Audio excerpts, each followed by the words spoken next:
Per sisè any consecutiu, l'Oficina Jove del Consell Comarcal de la Selva va organitzar la jornada de delegats de l'ESO de la Selva. Un equip de tècnics de l'oficina van rebre els delegats i delegades que a través d'un eix conductor van anar desenvolupant la formació específica i gamificada per millorar les competències i habilitats de la figura del delegat.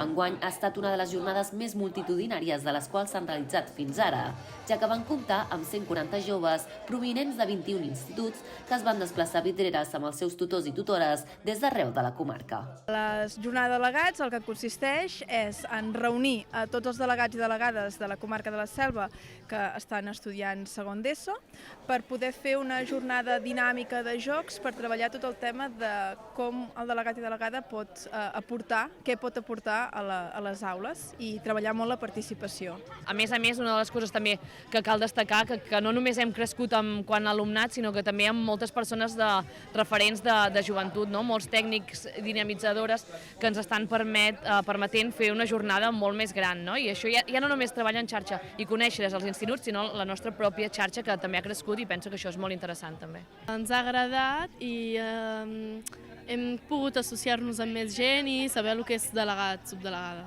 Jo penso que està molt bé que ho ambientin com si estiguéssim en un aeroport, que és com per fer-ho més divertit tot i tal.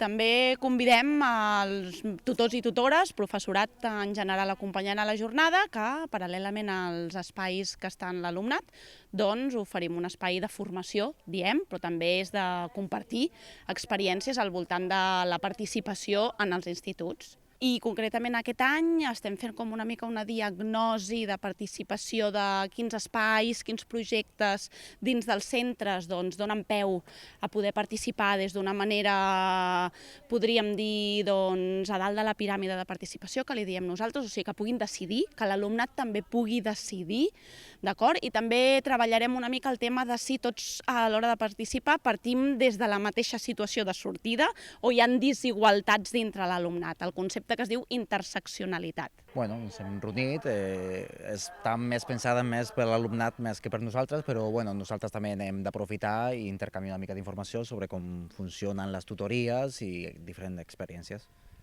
Sí, una mica buscar la participació de l'alumnat, no? Jo crec que cada institut realment fa una participació molt diferent i buscant, intentant compartir estratègies diferents per tenir noves idees.